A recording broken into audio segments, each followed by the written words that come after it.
अब नक्शा बनाने के लिए अकेले बीरेन भाई नहीं बनाए होंगे, पहले मम्मी पापा है, फिर दोनों भाई है, आपस में सलाह लिए होंगे, उसके बाद नक्शा बनाए। अब नक्शा बस बनाया, बन गया क्या मकान? नक्शा बनाने के बाद क्या करना पड़ता है? पूरा सामान लाना पड़ता है, सामान इकट्ठा करना पड़ता है, उतने पर भी नहीं बनता। क्या करना है? नक्शा पहले बनाया, सामान इकट्ठा किए, उसके बाद किसी बनाने वाले को ठेका दे करके काम करवाना पड़ता है, तब कितना मेहनत से मकान बनता है।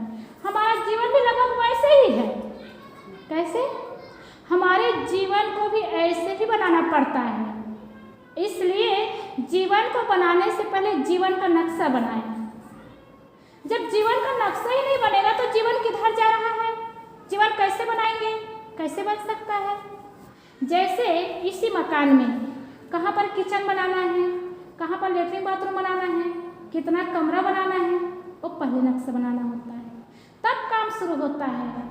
जीवन का नक्शा भी वैसे ही बनाना पड़ता है कि आगे हम अपने जीवन को कैसे बनाएंगे, किस दिशा में ले जाएंगे।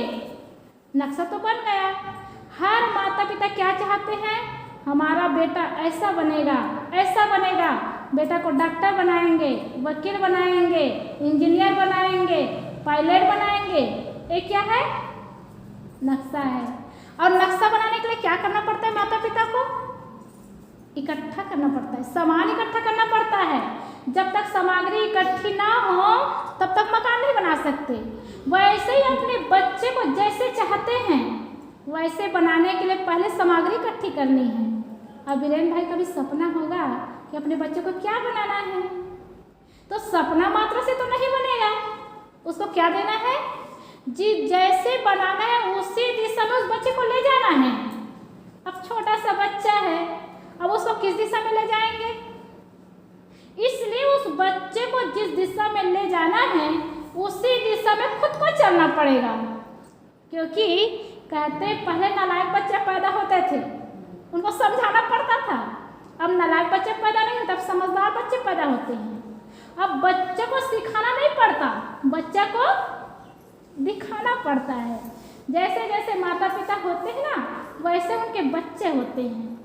इसलिए नक्शा बनाने के बाद माता पिता को खुद चाहिए कि उसमें खुद ढल जाए, तल्लीन हो जाए, समर्पित हो जाए, तब वो बच्चा आगे चल करके माता पिता के सपना को साकार करता है। क्योंकि कहते हैं जन्मदाता माता पिता तो गधे के बच्चे और कुत्ते के पिल्लों को मिलता है, उसको भी मिल जाता है माता पिता। संस्कार दाता माता पिता किसी खुश नसीब औलाद को मिलता है, और वे बच्चे धन्य हैं जिनके माता पिता संस्कारी हैं। संतों की बातों में कितना रहस्य छुपा होता है। सबसे पहले तो माता पिता ये जानते हैं कि जन्म देना कितना कठिन होता है। इस माँ को पूछिए कि बच्चे को जन्म दिया तो कितना तकलीफ सही है, कितना कठिन सही है जन्म देने में ही। पहले तो गर्भ में रखी 9 महीना 10 महीना गर्भ को सेती रही। गर्भ के समय में पुराने लोग होते हैं, सयाने लोग समझाते रहते हैं, माताएं समझाती है, देखो सोना कैसे है, सोने में भी सावधानी की बात होती है, खाने में भी सावधानी की बात होती है, देखो ये नहीं खाना है, वो नहीं खाना है। सोने और जागने में भी सावधानी की बात होती है। और ये सावधानी 1 दिन 2 दिन 1 महीना 2 महीने नहीं 9 महीना तक इतनी सावधानी करनी पड़ती बच्चे को जन्म देने में। 9 महीना 10 महीना तक तो से लेती है, गर्भ पक जाता है, और जब प्रसव का समय आता है तो वो दुख माँ ही जानती है।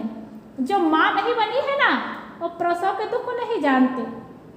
वैज्ञानिक लोग बताते हैं कि हर मनुष्य में सिर्फ 45 यूनिट दर्द सहने की शक्ति होती है, 45 यूनिट। लेकिन जब माँ बच्चे को जन्म देती है तो 57 यूनिट दर्द सहती है। और 57 यूनिट दर्द कितना होता है? एक साथ 20 हड्डी के टूटने के समान। जब एक माँ बच्चे को जन्म देती है तो माँ ये सोच लेती है कि मैं जन्म और मृत्यु के बीच में जा रही हूँ, या तो आर होंगी या पार होंगी। उसी दर्द और तकलीफ को ले करके माँ बच्चे को जन्म देती है। एक हड्डी टूटे तो कितना तकलीफ होता है, कितना दुख सहना पड़ता है, और एक साथ 20 हड्डी टूटे तो आदमी बचेंगे।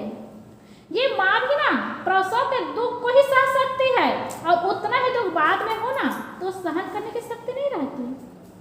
तो इतना कष्ट माँ बच्चे को जन्म देने में सहती है। और संत लोग कहते हैं, वैज्ञानिक लोग कहते हैं कि जन्म देना बहादुरी की बात नहीं है, बहादुरी की बात है संस्कार देना। इसका मतलब यही है कि माता पिता जन्म देते हैं, लेकिन उससे ज़्यादा सावधानी उसको संस्कार देने में लगता है। निश्चित है शादी होती है, पति पत्नी होते हैं तो बच्चा होता ही है, लेकिन वो बच्चे को संस्कार देना जन्म देने से बढ़ करके भी सावधानी की बात होती है, संस्कार की बात होती है। इसलिए तो कहते हैं ना कि एक संत के पास एक ने कहा कि संस्कार बच्चे को कब से देना चाहिए। संत ने कहा बच्चे के जन्म के 20 साल पहले। अब 20 साल माँ ही की उम्र है, अब बच्चे को 20 साल पहले संस्कार कैसे दें। बात यही आती है, जैसे बच्चे को बनाना चाहते हैं वैसे माता पिता खुद बन जाए। कहीं कहीं देखते हैं ना, बच्चा एकदम चंचल स्वभाव का होता है, अब माता पिता बाद में शांत स्वभाव के हो जाते हैं, तो पता नहीं चलता बच्चा कैसे उदार हो गया है, कैसे चंचल हो गया है। लेकिन वो माता पिता भी तो छोटे रहते थे ना, तो वैसे ही चंचल स्वभाव के रहते थे, उसका संस्कार, उसका प्रभाव तो पड़ेगा ही, क्योंकि गर्भ का संस्कार अमिट होता है। गर्भ में जो संस्कार मिल गया वो मिटता नहीं है। बाहर का संस्कार तो लिपापोती होता है। जैसे ये बच्चा गोरा है, अब इसके मस्तक में काजल लगाए हैं, अब नहलाएंगे इसको साबुन पाउडर से तो काजल क्या होगा, निकल जाएगा, दूसरा दिन फिर लगाना पड़ता है। अब कोई बच्चा काला ही हो तो साबुन पाउडर से कालापन निकल जाएगा, नहीं निकलेगा। कृत्रिम सर्जरी भी कर लेना तो 15 दिन, ज़्यादा से ज़्यादा महीना दिन, उसके बाद वो स्वाभाविक रूप में आ ही जाता है। गर्भ का संस्कार भी वैसे ही होता है, जैसे माता पिता होते हैं उसका संस्कार गर्भ में पड़ जाता है और वो जीवन भर का पाथेय हो जाता है। अब वो समय तो बीत गया, अब आगे का संस्कार जन्म का संस्कार होता है। अब जन्म के संस्कार को बच्चे को कैसे देना है। सबसे पहली बात तो ये ध्यान दें कि संस्कार क्या होता है। संस्कार किसे कहते हैं। संस्कार का अर्थ होता है मन में टिक जाना, आदत बन जाना। जैसे हम जो भी खाते हैं, पीते हैं, देखते हैं, सुनते हैं, उसकी आदत बन जाती है, और वही आदत का बन जाना वो संस्कार कहलाता है। माता पिता जैसे खाएंगे, जैसे पिएंगे, जैसे देखेंगे, जैसे सुनेंगे और जैसे जिएंगे, तो वही आदत, वही स्वभाव बच्चे पर पड़ जाता है। फिर बच्चे का मार्ग उधर चलने लगता है। इसलिए माता पिता को जीवन के नक्शा को सुंदर बनाना है, मकान सुंदर बनाना है, तो क्या करे, माता पिता खुद संस्कारी हो। और रहन दे, फूल दे दे, हाँ फूल दे, सारू फूल लेके बैठो बेटा। माता पिता की बहुत ही ज़्यादा सावधानी की आवश्यकता है। ये भी जरूरी है कि आगे बच्चे हैं, अब 2 बच्चे हैं वीरेंद्र भाई के, अब दोनों बच्चे के भविष्य के लिए कुछ तो करना ही पड़ेगा। अब हाथ पकड़ के बैठ जाएंगे तो फिर क्या होगा। कल यही बच्चा बड़ा होगा तो माता पिता को डांटेगा, कहेगा हमारे लिए क्या किए हैं, तो वो भी करना जरूरी है।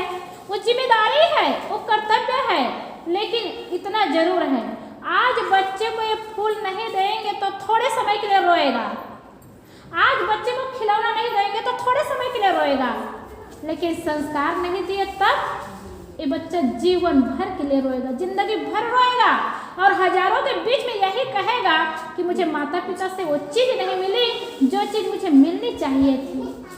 धन तो मिला, सुविधा पाए, संपन्नता का जीवन हुआ, लेकिन सुख का जीवन तब तक नहीं होता है जब तक जीवन सुंदर संस्कारित नहीं होता है। इसलिए सुंदर संस्कारित जीवन जीने के लिए माता पिता को चाहिए कि खुद संस्कारी हो और बच्चों को सुंदर संस्कार दे।